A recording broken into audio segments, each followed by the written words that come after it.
it's got this reputation for being a book on positions. The original one, we think, talks about 18 positions. We now have like several hundred.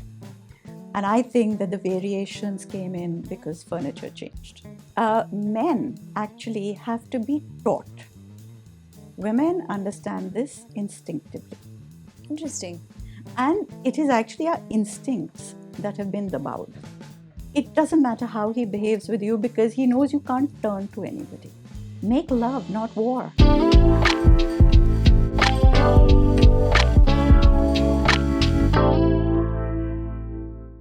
Hello, ma'am. Welcome to After Hours. Thank you, Bani. Thank you for having me. It's such a pleasure to actually meet you in person because I think all of us have seen you on Instagram and seen so many of your talks, and it's just been so liberating to watch you. Thank you. Just educate so many people around you. So thank you for spending some time with us. Thank you. We were very fascinated, and we've discussed this internally at our team meetings as well, as to having someone like yourself sitting in front of a camera and talking about the Kama Sutra. How does that happen? Like, tell us a little about how it all started. So, Bani, I've always worked with women's narratives. I really believe that the stories that we tell, they define us. We have this way of telling stories from our ancient texts about, or even, urban stories about this man comes home drunk, he beats up his wife, but she's so good. She's so good. वो देवी समान है, कभी उसकी बेइज्जती नहीं करती. She never says anything outside about him. She protects his honor, his image. And now we've created this image of the good woman, the woman who says nothing. Now, when you talk about that woman, तो लड़ाकी है जाके आगे से थप्पड़ मार दे, then she becomes the bad woman. So stories are very powerful. They define us. And I've always worked with women's narratives, and I got to a point where I started to realize that in all the stories that we tell, we never tell stories of a woman's right to her own body. Her body is somebody else's property. She has to get permission for her pleasure. She has to get permission to do anything. So I literally, 23 years ago, set out to try and discover what are the stories we had shut down. That's all. I was just thinking, we wrote the Kama Sutra. I had no idea what the Kama Sutra was about. Nobody ever knows what it's about till you go and study it. And I thought, okay, let me just go and see, kahin to kuch kahaniyan hongi, and I went out to look for these stories and stumbled upon this entire treasure of literature that has just, here I am today. And I'm so glad that I did, because you wouldn't believe how exquisitely beautiful and liberating, like you said, it is. Yeah, I mean, I can just sense that, not having read it and just seen, you talking about it, the sense of liberation that one feels, right? And the sense of education as well. I think that somehow it's come out of India, but we are somehow never encouraged to read it. And I wonder why that is. I really don't know. I mean, it's got this reputation for being a book on positions. There is a chapter on positions. It's a tiny little chapter. But it's like not even, I mean, if I have to take it in percentage, it's not even what 1% of the book, actually. So the book itself, and I want to tell you this because I think a lot of people don't realize. The book, we think, was written in about the 4th century. We believe that it was compiled, not written, compiled by a man called F.R.I.E.N.D.S. F.R.I.E.N.D.S. in his own introduction says he hasn't written anything new. He says, I've taken stuff from books written 1,000 years before, and I've taken the bits that I like and copied and pasted them. He was an aggregator. Yes, he's the aggregator. Okay. Says the real estate person. I can see the shift in vocabulary. I apologize. No, it's great. People should understand that, everything kind of has an extension, right? Yeah. So what he does is, the book, the Kama Sutra itself, is written for young men or men of wealth. Okay. This is a time when women are not taught how to read or write. Understood. So it's not even written for the average man. It's written for men of wealth and leisure who are at court. It's written in 7 sections, and it's basically about how to live your best life socially. The first section is about how to build your house. So if you're a young man of money, how will you find a location? How will you build the house? How many rooms it should have? How many bedrooms it should have? How many beds in each bedroom? Because their belief was that you don't sleep on the same bed on which you have sex. So you had to have different beds, couches. How do you decorate the house? How many hours this young man should spend being massaged and bathed? How many hours he should spend talking to his minor birds and parrots? All this is in section 1. Okay. Section 2 is on pleasure, which is the section we'll come to later. Yeah. It's the only section that interests me. Section 3 is on how to find the perfect wife. And they have some very strange, also some very backward ideas, but then it's okay. This is written 2000 years ago. Can you mention some? Yeah. So the strange ideas like if a girl's name ends with R or L, you should not marry her. I wonder why. I don't know. Yeah. Like, still haven't worked this out. Interestingly, and this is something again that we'll touch upon, the Kama Sutra is a difficult book to translate because it's written in metaphor.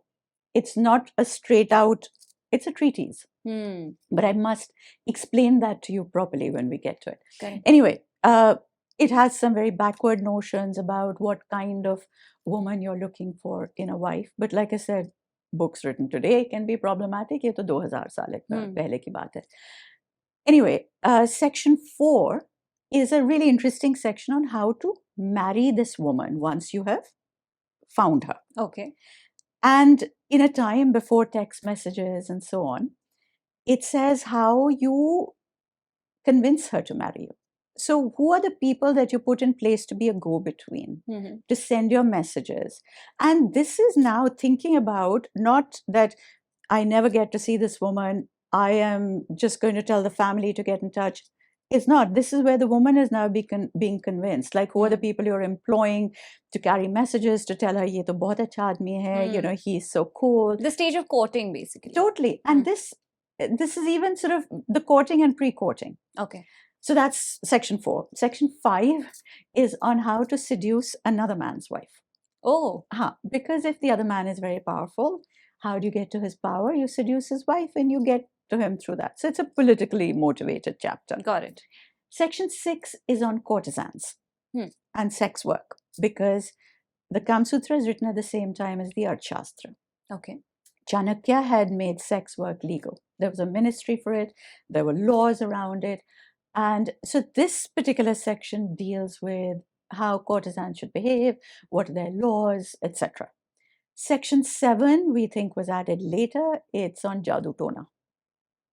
How fascinating. Yeah. Imagine it's got so much and we only think Of positions. Yeah. Yeah. That's so unfortunate. The Jadoo Tona section is really daft. It's of no use to anybody. Like, mix the eye of a peacock with the droppings of a pigeon, and, you know, that kind of nonsense. So, like, really, it's no use to anybody. Take what you want from it. Take what you want from basically. it. But basically, that is the Kama Sutra. Section 2, which is on pleasure, is divided into all sorts of interesting things on how you are supposed to communicate, how pleasure and foreplay is extremely important. So it talks about everything from kissing and the different types of kisses to different types of oral sex. And it's a treatise. So it's like an accountancy ledger. It basically does not give you emotion. It doesn't tell you how you're supposed to feel. It tells you what is the systems, literally, that it puts into place. Got it. And it tells you about the different ways of doing everything. So you're not just stuck in one thing. It tells you about the conversations you should have before you even start foreplay to get your mind out of whatever office work you're thinking about. And it's a very, very modern section. Originally, the Kama Sutra, the first Kama Sutra that we know of, because there are thousands, it was rewritten and rewritten and rewritten over the centuries. The original one, we think, talks about 18 positions. We now have like several hundred. And I think that the variations came in because furniture changed. So Literally, if you have the sitting position, you start with a gadda, you get a bench, you get a chair, you get recliners, you get kitchen tops. I don't know, positions keep changing. So that's where the positions come from. Interestingly, I also want to make a point of saying that the Kama Sutra does not talk about the act of sex. Okay. It doesn't talk about it talks about the positioning of the bodies. It does not talk about the act of sex. What I love about the Kama Sutra is that it is not so much about the act of sex. It's about the shift in your brain. It's the vocabulary. It's the nazakat. It's the idea of making it sound beautiful, but also something that excites you in the brain, which gets you thinking, oh, I like the sound of that. Yeah. That's what I love about the Kama Sutra. Very interesting. And I think that's what kept you engaged in discovering more and more about it. Absolutely. All of these years. Our conditioning, especially as women, around the idea of pleasure is completely different to, let's say, what either you've just mentioned or, what you talk about. And I think that it's very unfortunate that we've only been taught the idea of intimacy or sex as conception or just something that you do. It's or it's an essential part of a relationship is what we're taught, but what it should mean to you, that is never taught to women. And I've been curious to understand why that is. So I really don't know where along the way it changed, but I have to tell you, because this is what I'm trying to get us back to. Yeah. ये जो I keep saying ना कि कहानी बदलनी है, mindset बदलना है जो. Okay, so I already mentioned that the book is written for men. Yeah. This section on pleasure addresses men and women both. It tells men how to pleasure the woman. It tells women how to pleasure the man. Yeah. So it basically says कि क्या सबको पसंद है. And it's interesting because Vatsayan's introduction is actually even more interesting in places than the Kama Sutra. So Vatsayan says कि अब लोग कहेंगे मुझे कि why are you addressing yourself to the women? इनको तो कुछ साइंस का नॉलेज है नहीं, इनको कुछ बताने से क्या फायदा.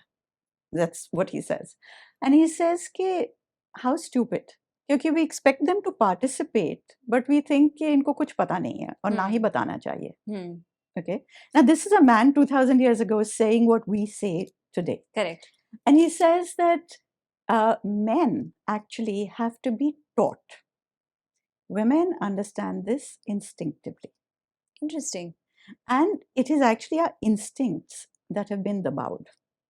It's that thing of saying you put the guilt into your mind. ये खराब चीज़ है.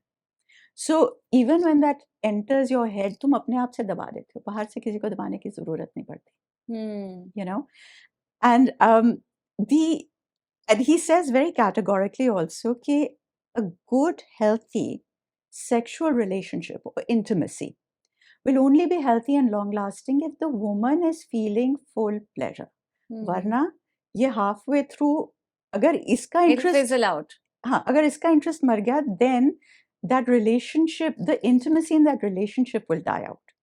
So her pleasure is very, very important. And it's like, if it takes her 6 hours to come to pleasure, that's it, buddy. You stay there for 6 hours, And I just love how he deals with this thought, not as, titillating kind of way. It's very straightforward. ये करना चाहिए, इसमें इसको interest आएगा. It's so interesting to have this conversation with someone like yourself who's so well read on this subject and is an expert, obviously. But I do wonder, how are we having conversations with children about, sex, intimacy? How do parents go about navigating that? Because I think that many of us from our generation have not had these conversations with our parents. And somehow we've all stumbled upon what this means to each one of us one way or another. But what is the right age to have this conversation with your child if young parents are watching? And at that age, then how do you go about navigating that conversation? You're absolutely right. I find that obviously parents didn't talk to their children about it. And it is difficult as a conversation. So my mom had these dating rules for me when I was little. And I did a reel about it recently where basically I said that mom's rule was that if a guy wanted to take me out, the rule was that he had to come home. He had to pick me up from home. He had to sit with my parents for 15, 20 minutes. He had to talk to them. And then I was allowed to go out. Most of my friends at this age were sneaking out. Most of them. And I was finding this very problematic because most guys at that age, when you're in college, your second year, third year college, you've just finished, most guys don't want to come home and sit with your parents. It's like, are you out of your They mind? wouldn't even know what to say. Exactly. Yeah. And so they were like, forget it. So I was being dumped left, right, and center. Seema has too many asks. And my mother, I actually had a fight with my mom. I was like, you're destroying my love life. I should just do what the others are doing. They can go out with anybody they want because they're just happily sneaking out. Yeah. And she said to me, there is a reason for this. There is this, if you have a guy who takes you out and he thinks that nobody knows where you are, it doesn't matter how he behaves with you because he knows you can't turn to anybody. That's actually very, Yeah. If he knows very that wise. everybody knows, including your parents, everybody knows where you are, he is going to be a lot more careful. Now, a lot of parents, I find, will say, I said so. That's it. You can't go out because I said so. And my point here was literally to say to people, because, when you say to them, you need to start understanding that your kids want to do something, you need to start talking about people. Just the first basic thing is explain your reasons to your kids. Yeah. That's it. I just want the conversation to start. At the moment, there are no conversations. That's my aim, is to break that barrier. Explain to your child कि भाई मैं ये तुम्हें क्यों कह रही हूँ या क्यों कह रहा हूँ, depending on the parent. And let them know that it's not just, okay, I am just going to say no for the sake of it. If your kids can understand that there is a reason why you're saying something, and if you're ready to meet them halfway, they are more likely to respect your decisions. Let's maybe paint a picture, because Okay, a large part of our audience would be either to be parents or young parents. So, people who would want to know about this. So I am, let's say, how old must I be to have this? Let's say 13, 14? Okay, the first thing is to start addressing the body parts by their actual names. Agreed. And to start saying right from the start, that this is not a dirty place. This is, pehle, that very first thing, ये गंदी चीज है, छीछी है, इसको छुओ मत, इसको. But telling you कि ये private है, that means कि और कोई आकर नहीं छू सकता. Because unfortunately, ये हम लोग इतना ये कह के ये गंदी चीज है, ये गंदी चीज है. We grow up feeling that this is such a dirty part that when you do get touched up or sexually in whichever way violated, whether somebody's grabbing you or whatever they're doing to you, the fear is your own. कि मैं ये बताऊंगी नहीं अपने parents को because I don't know, like it's my sharam. Yeah, very true. Yeah, very true. And that helps that other person to get perpetrate more. Yeah. There was this young girl a friend of mine was teaching at a government school. And there was this girl who would literally come in like, ऐसे दब के every day. And she finally spoke to my friend and said कि जब मैं school आती हूँ, इस कोने पर, when we walk up, there are these group of boys who tease me. They say things. She says, I don't know what to do क्योंकि अगर मैं अपने parents को बताऊंगी, वो कहेंगे अच्छा ये तुम्हें ऐसे कर रहे हैं, तुम जा नहीं सकती क्योंकि तुम्हारी इज्जत खराब हो जाएगी क्योंकि it becomes your इज्जत. सब कुछ लड़की की ही इज्जत है. हाँ. And so she wouldn't tell anybody what's happening because she's afraid कि मुझे स्कूल आना बंद कर देंगे ये लोग, because it'll be taken out on her. Yeah. So my biggest thing is कि stop shaming the child for that. Now, I want to also say that for new parents, it is going to be really difficult because this is the generation that's going to say, I want my child to not be shamed. I want to teach them all the right things. I want to be there for them.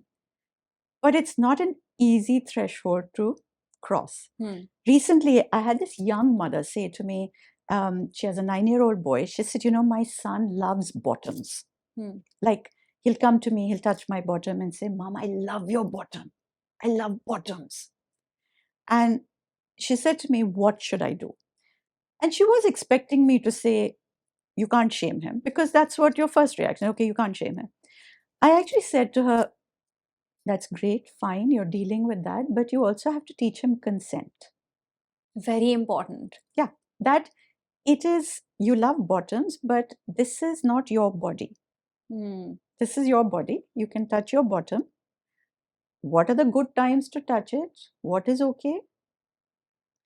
If you are in company, तुम उसको छू नहीं सकते हो इस तरह से, और किसी को तुम इस तरह से नहीं छू सकते. Now, and she was really horrified because obviously, as a young parent, you don't think about all this. This is very new. Yeah. How do you deal with this? And she was like, oh my God, what do I do? And I said, it's just about conversations. You have to continue talking. I'm sorry, there's no formula. Yeah. There's no way of my saying, ऐसे करो और इस तरह से ये ठीक हो जाएगा. I have 3 children, 2 boys and a girl. And each one reacts differently to everything. Till date, if I want to talk about something, I was talking about sugar work, young men and women who become sugar babies. Yeah. And my eldest, who's 34, is like, Mom, can we just change this conversation? I said, no, you have to sit through this one. Yeah. Like, he's still at this point, whereas my youngest will be, and my middle one, and my daughter, no, they're fine. The eldest one is like, Mom, I really don't want to have this conversation with you. It's like, tough, you're going to. Because this is the only way I can teach you. So, when it comes to how you talk to your child, these are my few basic tips that I can give you. First is कि आजकल सब कुछ internet पर available है. बच्चे आपसे आकर information नहीं मांग रहे. Very fair. Okay. So you don't have to go out and have the talk with them. Lekin, there's a lot of nonsense out there. You have to be that safety cushion that they can come and ask questions to when something goes wrong. And for that, you have to be non-judgmental when you talk to them. At all times. That's so hard to do, though, I'm so hard. Because kids listen to everything that you say. They pick up. And they're waiting to pick up the negative bits. They're waiting to pick up the judgmental stuff. Yeah. You said this. That's why it didn't come to you. So you have to be that person who says, I'm on your side. Whatever happens, you can come to me. So my thing with the boys, my daughter, I talk to her very differently because girls do listen differently. My middle son was telling my daughter's boyfriend the other day, he said, Mom's rule to us was कि कुछ भी हो जाए, you ring me, I will come and rescue you, I will look after you. Tomorrow I will yell at you. And he said she kept her word. She would do whatever we needed at that point, and the next day we would seriously get yelled at. Yeah. And I basically, as far as I was concerned, that was outside of my parameter or outside of my rules, then I would do the yelling. But they also knew that at the time that they needed me, they had me. Okay, so this thing is not, sure, darlings, I teach the Kama Sutra. That means everything goes. Everything bloody well doesn't go. Yeah. There are rules to life. Yeah. So that's one thing. Secondly, don't try and, like somebody, very sweet gentleman wrote to me saying कि my daughter is turning 13.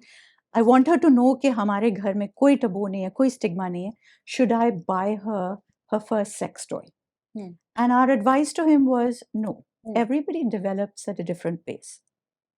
When she wants it, she will come to you. Your thing is to be open and waiting. You don't tell them what they should be doing at the next level. They're exploring that on their own. Yeah. Because each one is different. Somebody might want to wait till they're 35 before they get a sex toy. Somebody might want it at a much younger age. It's, you have to let them develop At at their own their own pace. pace. Okay. And let's say I am a young girl. Let's say an 18, 19-year-old is watching this, and I come from a conservative family. But of course, I've gotten, as you said, everything off the internet. I have the information, what it's all about. But I want mature sort of advice or just comfort. I'm seeking that from my parents. How would I go about that? Okay, let me just start with first, I think what parents need to understand. Yeah. Is that our first thing on sex education should always be about emotion. That everything is not just about the body. It's not about two body parts fitting together. It all starts with how you feel, what you're thinking.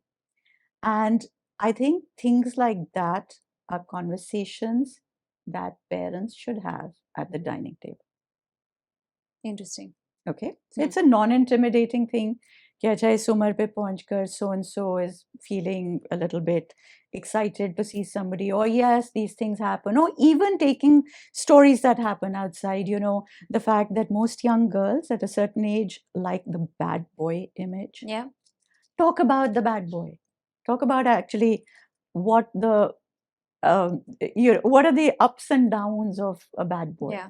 That sort of thing. That's very interesting. You say that it's a dinner table conversation, because that makes it so much more casual than like a sit down, let me tell you about the birds and the bees. That sort of thing never really works, because that just kind of gets them looking at you like this. There are some things that don't work at the dinner table, for sure. Yeah.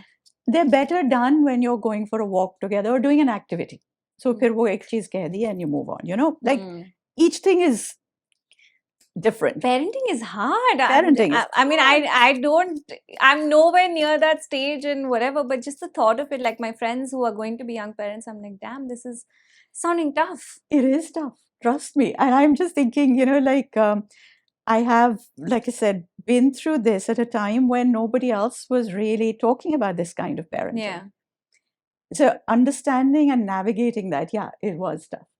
Now, for most young women who are, let's say, 18, 19, 20, generally speaking, and I am generalizing, it is easier for them to go to their mother. Yeah. Especially if it's a conservative family. If not, if there is a Masi, generally one person removed, much simpler. And if not that, an older friend who can actually guide you. One of the biggest arguments that I would have with my daughter when she was growing up, if she was going through something and I would want to advise her on something, and I'd be like, can I at least tell you my point of view? I mean, we'd get into a fight, right? Because she'd be like, no, I don't want to hear this. And she'd say, no, I've already discussed it with my friends. And I would say to her, but beta, all your friends are your age. They're going to give you exactly the same advice that you have got in your head already. That you just want the validation. Yeah. You're not going to get any other perspective. Yeah. So you do need somebody that you can talk to who's coming at it from a slightly different age group and a different experience. So it took a bit of time, even with me, even with my kids who've grown up with me working on the Kama Sutra, where I work on my dining table in my kitchen. There are 10 Kama Sutras piled up on my kitchen at all times. Nothing is hidden, nothing is put away. This is what I talk about. Even for my kids, it was not easy for them to just come up and say, but mom, tell us about this. And I think there are two reasons for that.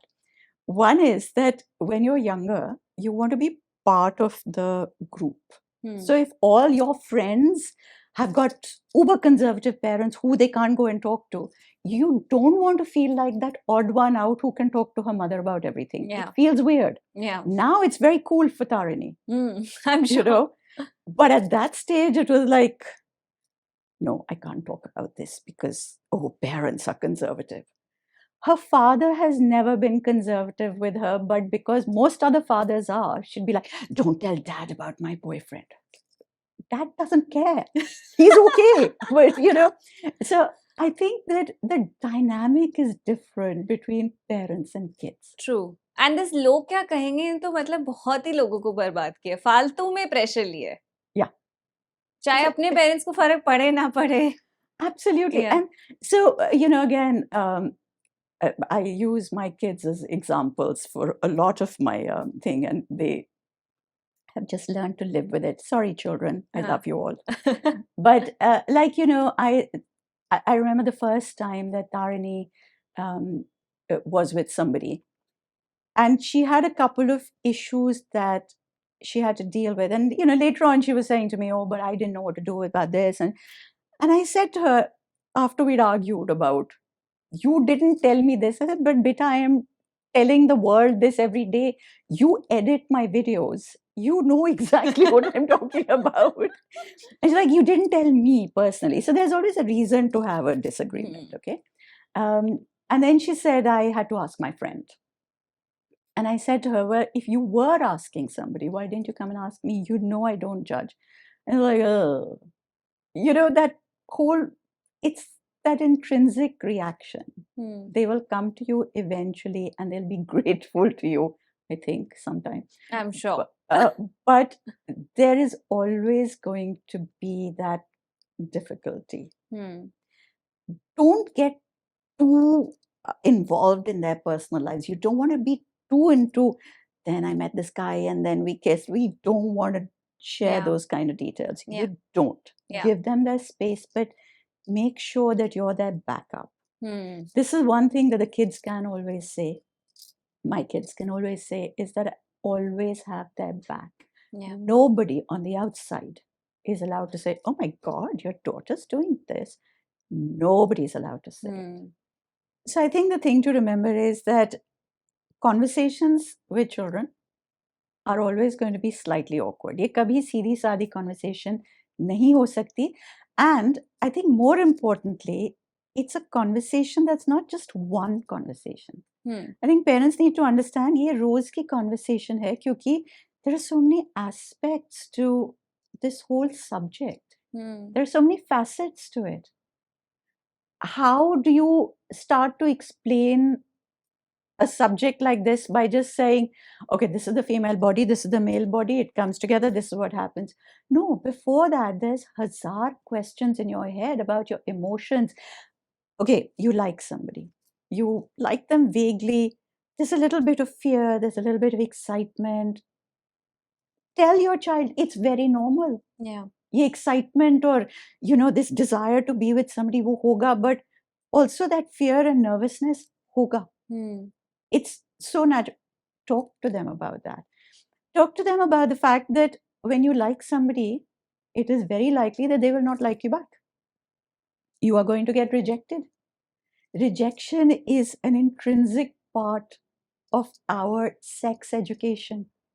Don't take it personally. Ego पर मत ले लो कि अच्छा जी अब इतना उसने मुझे reject कर दिया, अब मैं उस पे जाके एसिड फेंकूंगा. ये rejection is a part of this whole system. You will like somebody, they will not like you, but somebody else will like you, but you will be liking somebody else. It's a combination of everybody feeling the same way. That's so profound because I literally have never heard anyone say that rejection is a part of sex ed, and it's so important. It is so important. One, of course, thinks it's something that everybody encounters in their life, and you have to learn how to deal with it. But for the fact that, both the idea of consent and accepting rejection go hand in hand, and they're a very integral part of sex education. I recently had a message from some guy said, it's people like you who make it difficult because you ask for consent. So we go and ask the person, we go and ask the woman, "We'd like to have sex with you." But then she says no. And he was sounding so upset. Then she says no. And that forces us to put a price on her. That was his exact line. And I was like, there is a second part to consent where she says yes or no. Or he says yes or no. You can't just say मैंने पूछ लिया मतलब consent हो गया. That's not it. We get so much half-assed information. Teach your children that the 95% of everything that happens to do with intimacy is to do with emotions. Teach them that when you are with your partner, okay, you're with your long-term partner, whether it's your husband, your long-term boyfriend, that what you are feeling is okay or not. What they are doing and how it's making you feel, is it okay or not? If you are teaching them ke nahi nahi sab theek hai, you know, the Kama Sutra has this one line that to show your partner that you love them, you must always so they're talking about the wife, right? Sleep facing them. I'm sorry, I'm not a mummy dog or something, you know, I have to sleep facing my partner. I can sleep facing the other way. That is not a litmus test of whether I like my partner or not. You know what I mean? Teach them. We were taught when we got married, never go to sleep on a fight. Okay, how do you deal with the fight? Yeah, I find that a bit bizarre. I think it's okay to sleep it off. It's fine. It's okay to sleep it off. Whatever works for you. Whatever works for you. But also, if you're saying don't go to sleep on a fight, how do I get past it? So, as the woman you've been taught, don't go to sleep on a fight, does that mean that whatever has happened, I forgive and forget and say, okay, it's all right? Teach me how to get past those things. Yeah. Teach me what is acceptable and what is not acceptable. Yeah. Yes, I hate using the word compromise, adjustment, ever since Indian matchmaking has made those two words not nice. But the fact is, all relationships need some adjustments, some compromising, some whatever. But tell me where my boundaries are. Yeah. Teach me self-esteem. And what in the name of passion is allowable and what correct. isn't. Yeah. You know, there's just so much. It is all about emotions. The first time you're going to be with somebody, the first time you have sex, it's not just, well, you will bleed a little bit. There's a hell of a lot more. There's the fear, there's the excitement, there's the nervousness, the enthusiasm, all at one time. You want to run away, you want to stay there, all at the same time. Yeah. Teach your child that emotions are going to happen. They happen now within our parameter. This is what I want you to do to deal with it. But don't just say, नहीं तुम ऐसे सोच नहीं सकते, पढ़ाई पे ध्यान दो. अरे नहीं दे सकते यार, वो दिमाग में चल रहा है. So I truly believe that yes, there are lots of conservative households who cannot watch a kissing scene on TV with their kids. I totally get it. You don't have to. We're not telling you to go that far ahead. Yeah. I'm just saying at the dining table, have conversations about emotions. Now, it's slightly different if your child comes and says about masturbation. How would you talk about that? That you can't have at the dining table. It is difficult. This is the conversation you have when you're going for a walk, you're cycling together, you're doing an activity, you're playing a game. One line response.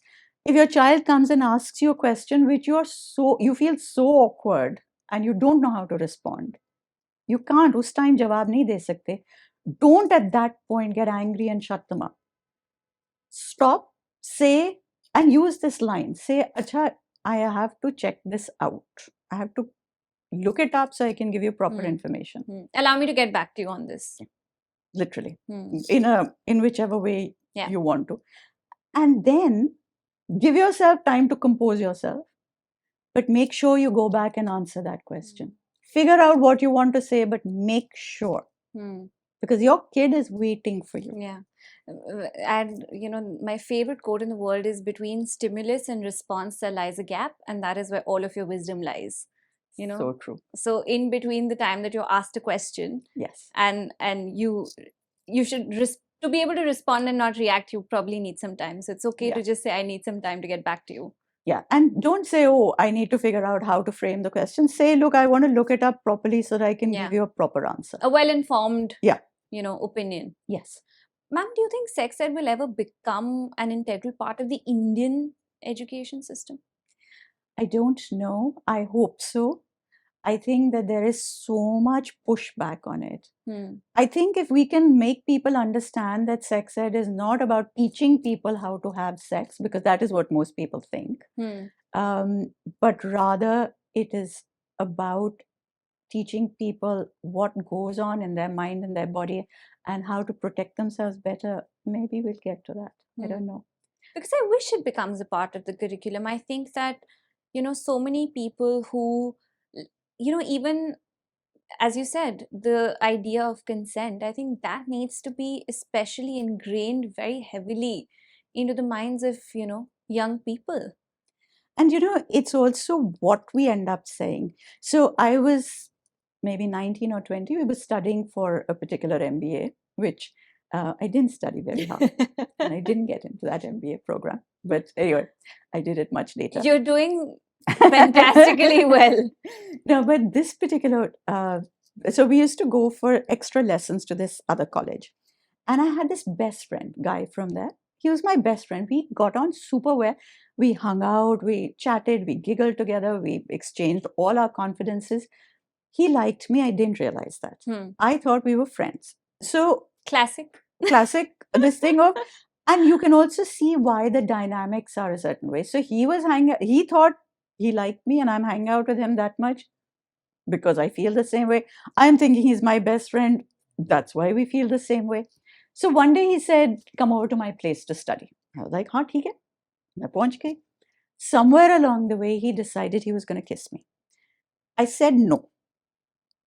He did it. He tried again. So this went on about 4 times. Oh, wow. And these are verbal cues, verbal and non-verbal cues that you... Verbal and non-verbal, where he's trying and I'm saying no. No, yeah. So after about the 3rd or 4th time, and it was like literally we were sitting on a gadda on the floor. He was coming at me like this. So I put my hand under his chin and I pushed really hard. I mean, he ended up getting badly hurt. I didn't mean to do it. I wasn't trying to hurt him, but I was just, it's an instinctive reaction. Yeah. You say no. Yeah. But what was interesting was that he then got really angry with me. He stopped being friends, of course, after that, but he was really angry. He said, you could have just said it. But I did. Yeah. And you didn't want to hear it. You didn't want to hear it. Because there's this thing, our role model on how to approach a woman is Bollywood. Piche pade raho, phir wo, she'll fall in love with me. Anyway, and then started the guilt, because we've been brought up with guilt. As women particularly, we're brought up with guilt. So I apologized. Oh, wow. Imagine. For hurting him and saying, okay, I'll kiss you. And he was like, I don't want you now. His one time saying, I don't want you, I heard. He couldn't hear me saying no. Yeah. But what happened afterwards, and I realized this over a period of time, every time somebody did this to you and you told people, oh, so-and-so did this, people's first reaction was, तूने क्या किया? वो तो आप ही पे आएगा. So even at that point, it was like, oh, what do you mean you didn't know he liked you? Oh, come on. Why did you go to his house? Why did you go to his house?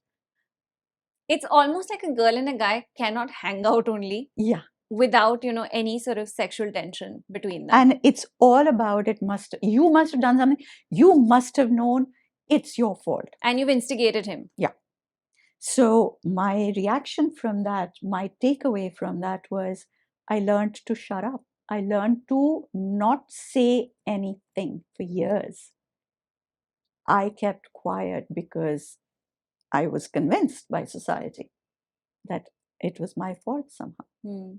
There was actually this case in Australia where, there was this Indian man who was stalking these women. And of course, they went, and complained about him.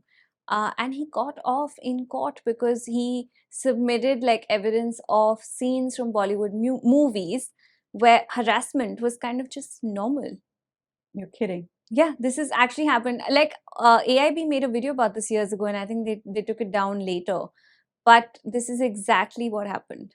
So whether it's movies like Animal, again, in the name of passion, what you're going to do, etc., etc., whether it's just that alpha, machismo that we're just, promoting and we think, oh, that's so sexy, when a man just kind of doesn't listen to a woman or doesn't respect the idea of consent, or whether that's, God forbid, 50 Shades of Grey. I have no...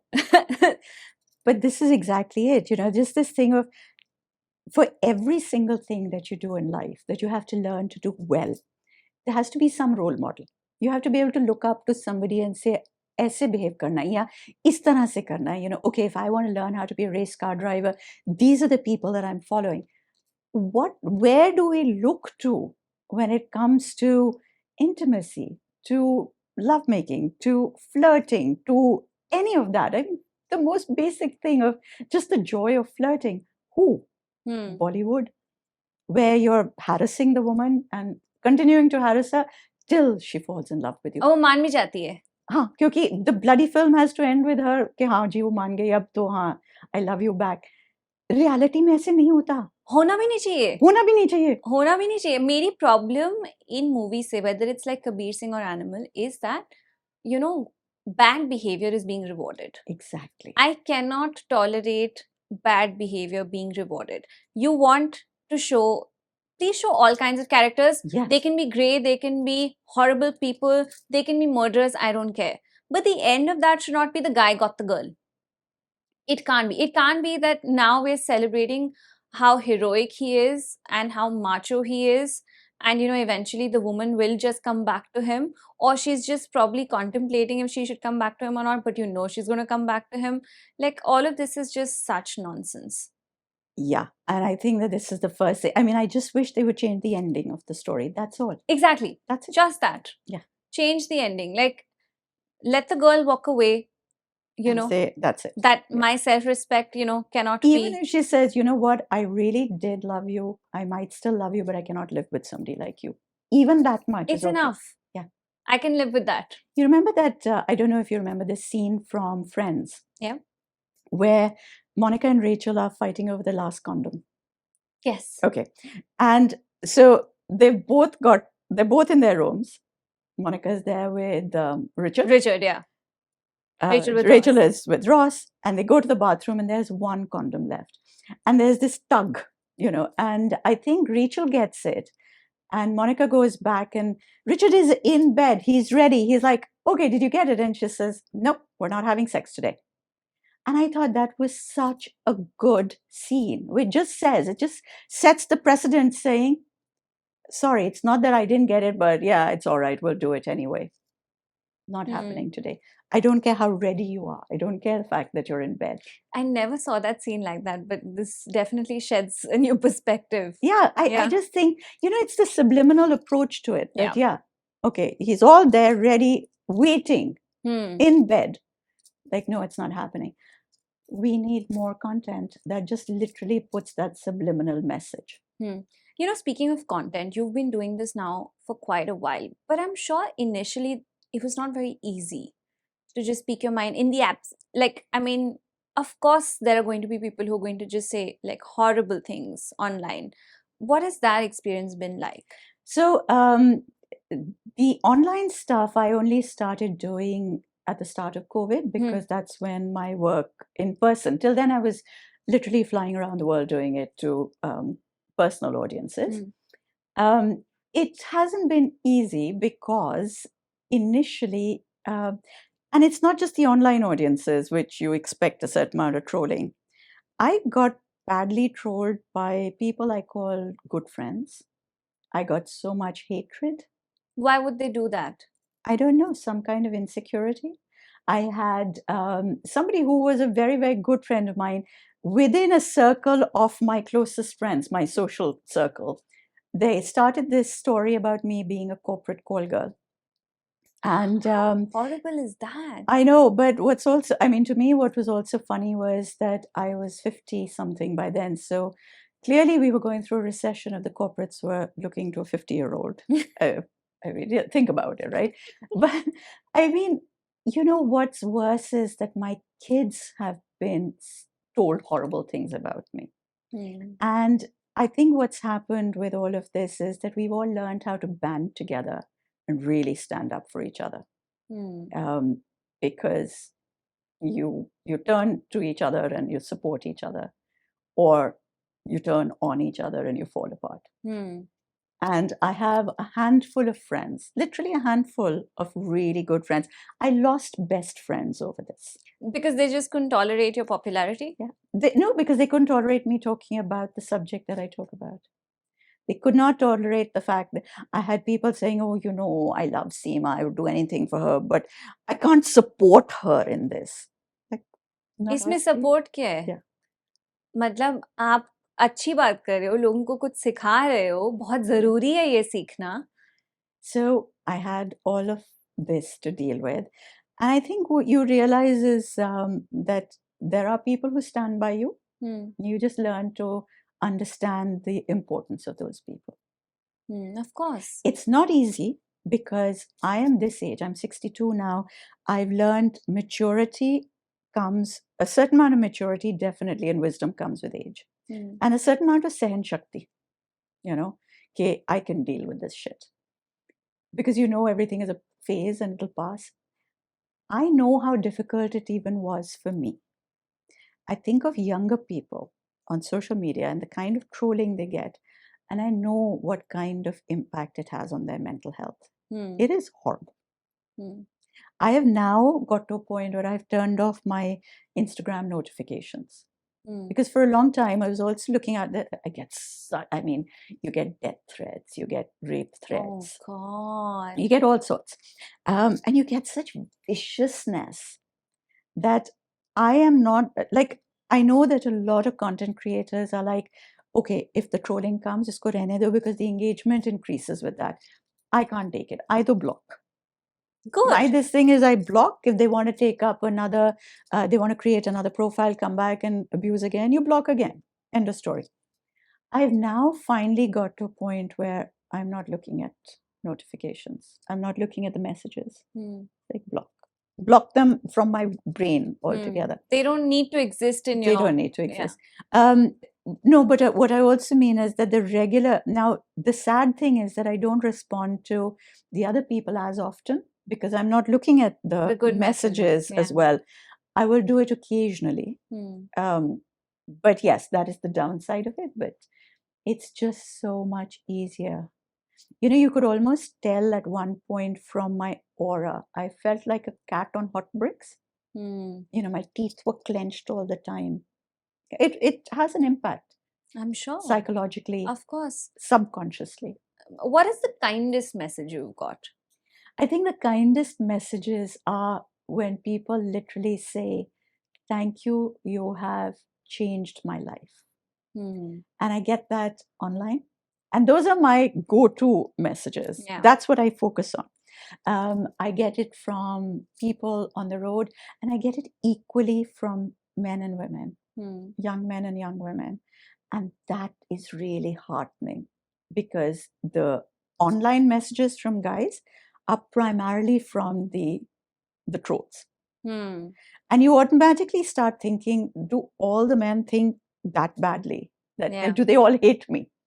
But in fact, there's a lot of, my last experience was at Delhi airport where 3 security guards walked up to me.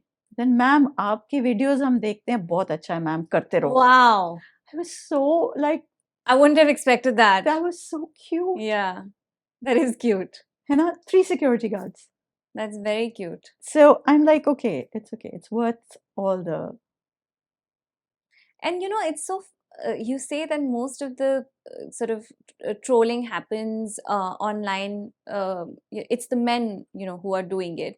And it makes me think, how uncomfortable is our society that just a woman talking about sex and the Kama Sutra is just like, it cannot be tolerated. But the trolling also has gone through an interesting shift.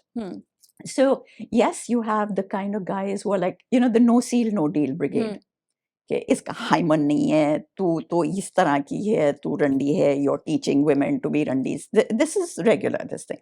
That's just fear that if a woman becomes conscious of her own mind, her sexuality, then what will happen to these guys? So there's a certain level of those people. But what I've realized is the way social media is going right now, social media is happier to flag up the negativity rather than the positive stuff. Yeah. And so a lot of people have realized that if they put a really horrible, toxic comment, they get more likes. So now it's become a competition of how toxic they can be because that makes them more popular for that moment. Oh, God. Okay. That's just so sad. Yeah. But this is now literally the toxicity going up is because at least for that moment, they're getting all the likes, thousands of likes. And a lot of women are buying into this. So I get a lot of women abusing me because they've just started their platform and they feel that this will bring more followers. Not a lot. When I say, okay, we should also put this into perspective. The trolls are maybe 2% of the following. It's not every single person out there. मतलब follow ही मत करो ना आपको अगर चलो this does not resonate with you. No, but they Don't follow troll, just don't because follow. I realize that these guys deliberately follow to troll. You know, this is part of their thing. So, yeah. Well, I mean, they can all just go to hell. I feel like negative energy should not surround anyone. I think it's very unnecessary, and we should all just learn to be happy with what we have and just let people be. I know, but I think that a lot of people are just in that state of mind. They're in that space now where they need to be. Yeah. Almost intrinsically, they need to be saying something horrible because there's just so much anger. Yeah. It's an angry world. It's an angry world. It's an angry world. Make love, not war. Yeah. that should be the title of this. Everywhere. Yeah. Make love. I mean, like, yeah. Yeah, I couldn't agree more. I think that's 100% accurate. And if you don't have a partner, find a way to self-pleasure. Be happy. Yeah. Anyway. You know, ma'am, you keep very busy. We know that because I know that, you know, I had to wait a bit to have this conversation with you in, you know, your sort of busy schedule. What do you do to unwind after hours? How do you just put your feet up and relax? So I have a few things that I love doing. I love reading and I can just read incessantly.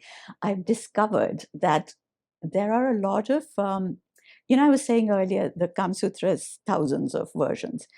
There was a lot of ancient Sanskrit plays that were written with the vocabulary, the metaphors of the Kama Sutra. So they're basically epic romances. And I spend a lot of time reading the translations because they're so weird. They're so Bollywood, but they're so OG, you know, like they're just amazing. Okay. So I love doing that.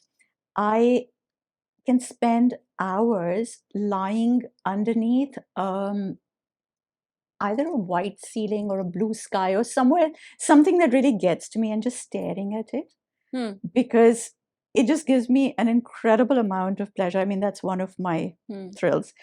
I walk a lot. So I live in the UK, I live in London, and I can literally walk end to end from that city. As you know, it's a very walkable city. It's one of my thrills. I love history. So I like to go exploring old monuments and so on. So that's a great thing. And finally, at the end of the day, I love the old-fashioned murder mysteries. Oh. Okay. I call them hope porn because they're so unrealistic. You know, it's where you'll find one blonde hair and uske through, you'll be able to tell who the murderer was, and the bad guy always gets caught and they're jailed. And I love it. It's so unrealistic. That's why I call it hope porn. It gives me hope for the world. But I love them. Yeah. So Murder, She Wrote is my favorite program. Love it. We're going to play this one quick game with you before you go, where we want a one-line, you know, sort of piece of advice from the great Seema Anand. Since Can I tell you what's going to be my biggest challenge for this? One line? One line.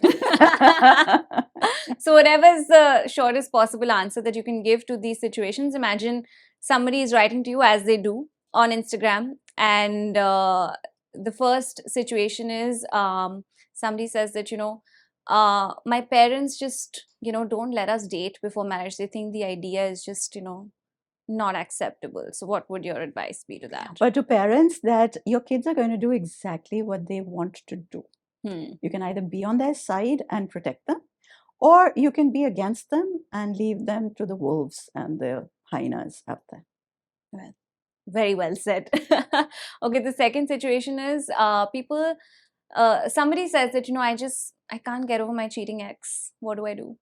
So explain the question to me. Like, are we talking about still being in love with the ex, or can't get over the fact that they cheated? No, the person who's written this is still in love with the person who cheated on them. So I just want to say that from the hindsight of age now, you will get over everybody. Trust me, it may not happen very quickly. A lot of people think, oh, just because that person cheated, suddenly my emotions should just shut off. No matter how angry you are, you can't necessarily get over the person. But over time, you can get over anybody. Yeah. And if you just want, I mean, literally from my own personal this thing, there was this guy that I like, oh my God, I thought my life started and ended with him many years ago. And he literally decided one day that he was going to walk out of my life. No explanations, nothing. He just walked out. And I lived and breathed and thought this. I mean, like literally, I couldn't think straight. And then suddenly, 1 year after that point, he went out of my head. It just disappeared. He just disappeared. And the next time he finally called, I didn't recognize his voice. And his ego was so destroyed that he never called again. But I'm just saying. I love that story, though. I love how it ended. And I was okay to chat to him at that point because I was, but yeah, he couldn't take it. But yes, keep the faith. You will get over it. I second that. Anybody. I agree. I completely agree. Okay, so somebody says, that my friend thinks that possessive men just make for great partners. I think possessive men, there's a certain amount of possessiveness. Let's qualify that. Some amount is brilliant. But that so-called possessive thing, which again, thanks to Bollywood, we've been told that it's great if a man is so possessive, that's what you want. Yeah. And when we were younger, we'd be like, that's what we want in our partners because it was romanticized. The worst thing that can happen to you. Somebody who's possessive, eventually that is not going to go away, and it bleeds into every aspect of your life. It's controlling. It's control. Yeah. And it is the most horrible thing to live with. Yeah. So if you think that somebody is overly possessive or it's not romantic, this is a red flag. Do something about it. Don't change your partner, but definitely draw your boundaries on this possessiveness. Agreed. And some man says that, I genuinely think women belong in the kitchen. What would your one piece of advice be to him? Well, I actually work from my kitchen. I love my kitchen. I think kitchens are fantastic. If a guy thinks you belong in the kitchen, be in the kitchen. Doesn't mean you have to be cooking. You can be in the kitchen and do anything you want. So if a guy says, well, women belong in the kitchen, damn it, go into the kitchen and show them what you're made of from that kitchen. Love it. Love that spirit. Love the conversation. Thank you for your time, ma'am. It's been a pleasure. And it was wonderful meeting you in person. Thank you, Bani. Thank you for having me.